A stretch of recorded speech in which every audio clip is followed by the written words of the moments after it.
So the portal is aglow, and it is a 2-time Sacred Shard event, and we will be pulling some Sacreds in today's video for the Thor Fusion event and the Champion Chase event that's going on right now.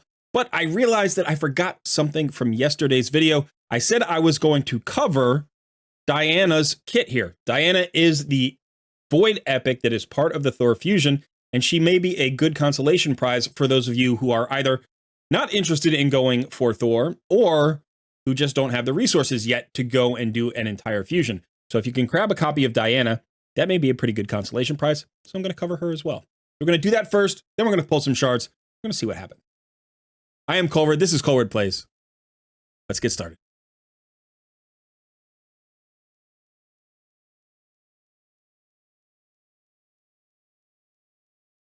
Just a reminder, it is September this month. We are going for 10,000 subscriptions here on YouTube. So if you want to help us out, please subscribe to the channel if you haven't already. Now, I realized I should have some artwork for September. I should have banners everywhere. You shouldn't just be looking at the Colward Plays logo. But the truth of the matter is my back is still a mess. I can't really sit at my desk and work very much. You can get in about an hour a day tops. Now, the good news is I've been to the doctor. I've got some physical therapy going on. I've got some new meds. So I'm doing a little bit better. And each day will get better from here on out. But I still can't do that artwork, which I normally would. So I'm going to ask you to actually help me out. I'm going to do a little contest here, the September banner contest. There is a new channel in my Discord. You can just submit your September banner artwork in that channel. Do anything you like. It doesn't matter what it is. I'll show any of them that I enjoy. I'll just probably keep rotating them through. So maybe you'll see your artwork here on the channel. Thanks so much for all the support, and let's hit those 10K subs. Thanks so much. Let's get back to the video. Okay, so let's talk about Dyana. She is in the Sylvan Watchers kit. She's not part of the Asgard Divide event. She's just a new epic champion here in the Sylvan Watchers faction. I think the Sylvan Watchers do pretty well with their epics. So let's see how she stacks up against them. First of all, I like the look. I think she looks pretty cool. Interesting. You know, almost looks like she could be a high elf or even a dark elf, maybe. I mean, the glowing eyes are a little bit, you know, haunting there. But I like the artwork. Pretty cool artwork. We'll check out the base stats. HP is 15.5, which is a little bit on the low side. I would say that's about average, maybe for like an attack-based epic. So it's okay. Attack 1421. Again, okay for an attack-based epic. This is a void epic, though, so you expect a little bit more. We'll have to see what her kit brings out of this, because right now, you know, defense is about standard. Speed's pretty good at 104. I'd say that's okay.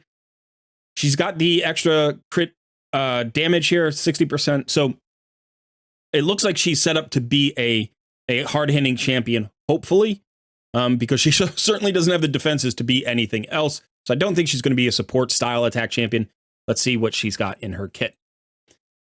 So the A1 Firefly Hatchet attacks twice, and each hit has a 25% chance. It looks like it books to just a 30% chance of placing a 60% decreased defense debuff for 2 turns. That's not a bad A1. This will require accuracy. So if she is a nuker, sometimes you don't want to worry about accuracy, but this is a decent chance here. It's about a 50% chance of landing a decreased defense. Again, she's void affinity, so you don't have to worry about weak hits. And it is a double hitter, so potential Fire Knight help there if you need it. You know, she's not perfect for that, but if you have an ally attack team or something like that, 2 hits is better than 1. So not bad. Let's look at her A2. Teams up with 2 random allies to attack a single enemy. The allies joining the attacker will use their default skills, as always. If the target is under a decreased defense debuff, these attacks will ignore 20% of the target's defense. It sounds like those are the attacks of all 3 champions. So her attacks and the 2 allies who are joining her will ignore 20% of the target's defense.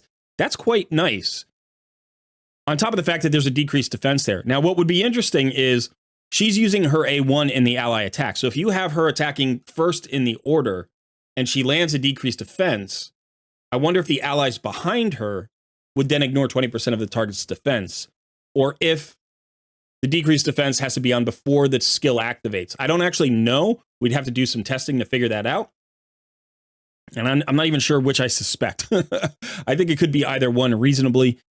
Now, this is pretty cool. There aren't a lot of ally attackers in the game at the epic level. There's, you know, obviously Farrakhan the Fat, who is the best of them. And then there's Morag, who's actually pretty solid as a champion. And this is similar to Morag's in that Morag's also brings 2 random allies. But this has a little bit extra in the sense that you could ignore 20% of the target's defense. And it looks like this does book down to a 3-turn cooldown, which is very nice. So this might be maybe the second strongest ally attack from the epic rarity. So that's pretty solid. I like that. Now let's look at the A3. Attacks all enemies before attacking, places a 30% increased crit rate and a 30% increased crit damage buff on this champion for 2 turns. This attack kills an enemy, places a veil buff on all allies for 1 turn. Now, first of all, that's a veil, not a perfect veil, but that does give some damage mitigation, right? I think it's 7.5%, or maybe it's 10%. I think it's 7.5% damage mitigation to have a veil.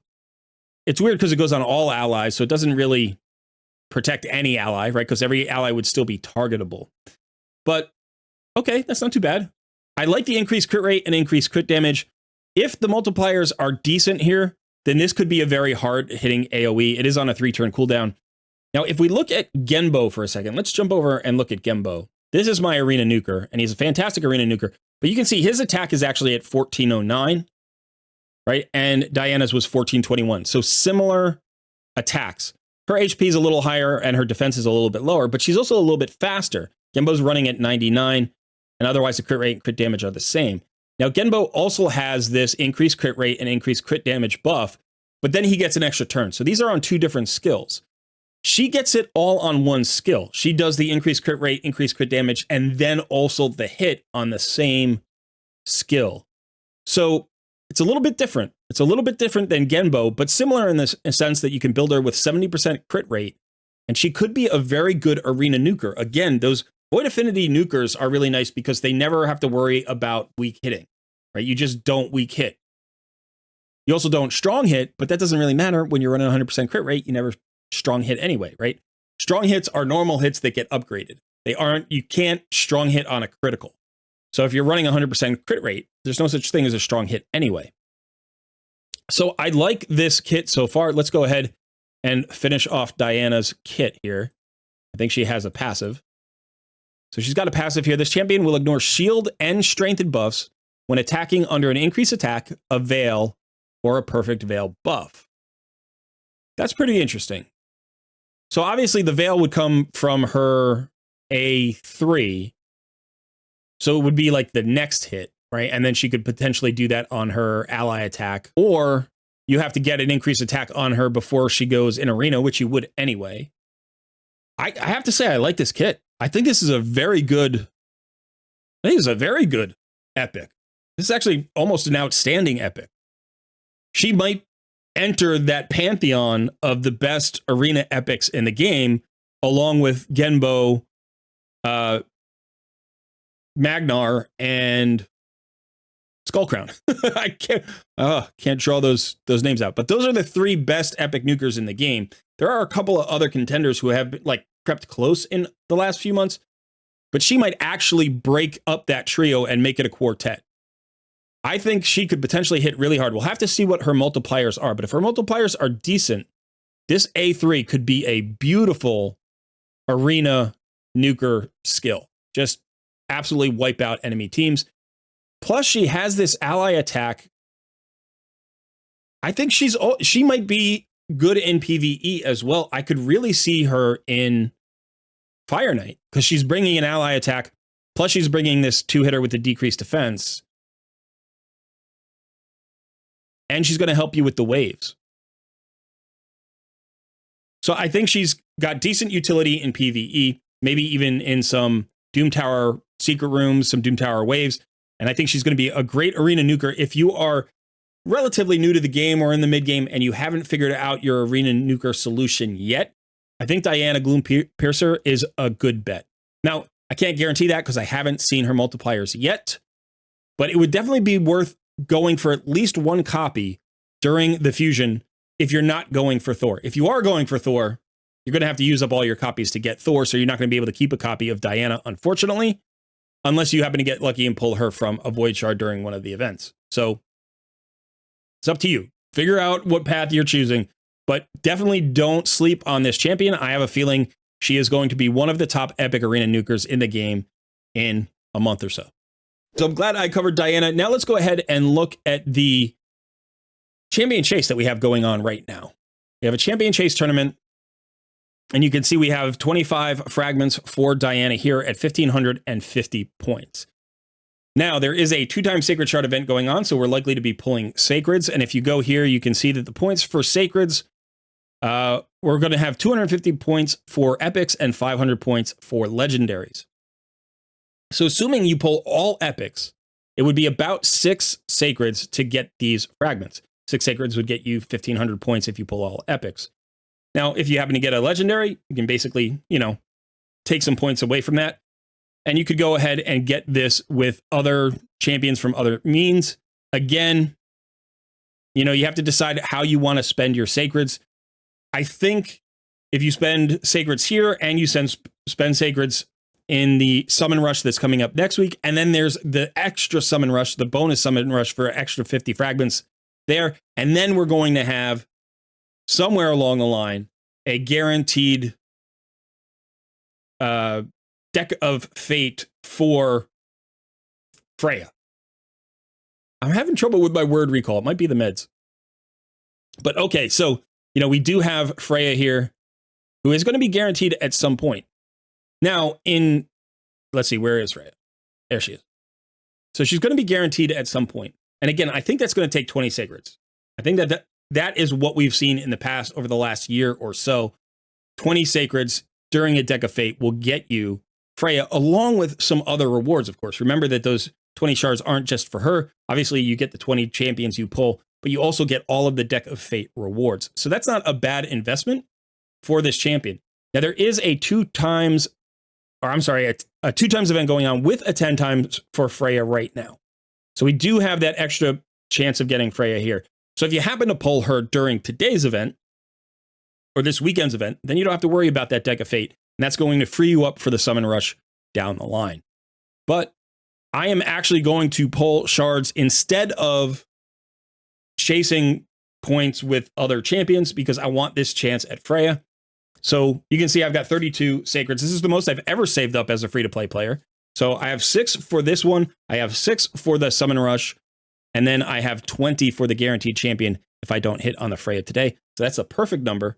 I will probably chase some of those like legendary tomes and stuff and the extra rewards from the champion chase, but I'll do that with fragment champions. You can see I have plenty of options here. I've got 2 legendaries. In fact, I'm going to have 3 legendaries with Basatha once I finish that off. And then I've got, looks like 4 epics. So I can get a couple of 3,000 points there if I need it to get some of those extra rewards. And again, as you know, I love legendary tomes. And there's a legendary tome there at 3,000 points. So I might be chasing that. Okay. That's it. That's it. Let's get to some shard pulls. Not too many shard pulls today, just 6. I'm not going to be pulling extra. Not going to be pulling extra. Know your resources. Have a plan. Don't just pull until you feel like, maybe I should stop pulling. Because then you'll never stop. All right, so 6. I could use a Kymar really badly. I could use a Kymar. I could still use a Duchess. My Geo's still out there. So there are other champions that would be a success as well. I am not near Mercy at all. I'm getting a lot of Alika copies, which is actually pretty good because I built her recently and I'm planning to do a video on her. So if you want to see a video on Alika, let me know in the comments below and maybe I'll move that up in the schedule. It's going to be +3, I think. Come on. Still hoping for Geo somewhere, just to cross him off my list. All right, Balthus. Number 3. Come on, let's see something. Wyronin. She's okay for faction crypts. Otherwise, she's underwhelming. Number 4. Come on, let's see gold. Let's see gold. How about a Kymar? How about another epic that I have 20 copies of? All right, number 5. Number 5. Come on. Come on. Yes. What is it? What is it? It's a Trunda. It's a Trunda. I have a Trunda. I have her built, and I'm wondering if I should empower her or if I should go and put her into Faction Guardians. That's a pretty good pull. That's a nice dilemma to have. I might even build a second one. That would be kind of cool, too. All right, I'll have to think about that. She's so good in Hydra. She's so broken in Hydra. Maybe I could run 2 of them in Hydra. That would be so much fun to have 2 Chundas going in Hydra. That could be insane. So she could be Faction Guardians and I could build her twice. Awesome. All right. Well, I'm glad I hit gold. It's been a while since I hit gold on one of these shard pull videos. We've got 1 more shard to pull. Maybe we'll get lucky. We'll get something else. Back to back winners. Nope. How about Lady Quillen? Okay. 4-star chicken. Okay. Not too shabby though. I will definitely take the Trun to dupe. That's actually good. I want to jump over to see my, I don't know how my Faction Guardians are doing for dwarves. I think I only have 1. No, I have 2. So accuracy and resistance. Not bad. Not bad. Okay, pretty good. I will take that. All right, let me know in the comments below if you pulled shards today. Did you hit on anybody? Anybody land the 10 times champion Freya? Because that'd be absolutely fantastic. Or if you completely missed, definitely let me know that as well. I will commiserate with you. Because if you've watched any of my recent shard pull videos, you know, that happens to me a lot too. I know how you feel. All right, thanks so much for hanging out. I am Colred. This is Colred Plays. I will see you in another video soon.